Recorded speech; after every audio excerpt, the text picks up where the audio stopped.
प्रणम्यं शिरसा देवं गौरीपुत्रं विनायकं भक्तावासां स्मरे नित्यम् आयुष्कामार्थसिद्धये प्रथमं वक्रतुण्डं च एकदन्तं द्वितीयकं तृतीयं कृष्णपिङ्गाक्षं गजवक्त्रं चतुर्थकं लम्बोदरं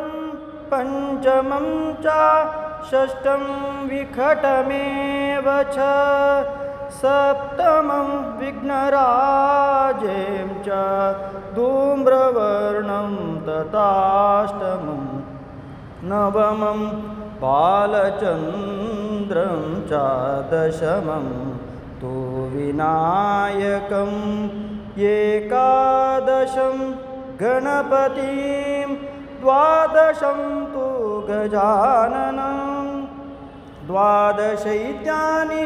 नामानि त्रिसन्ध्यं या पठे नरः न च विघ्नं भयं तस्य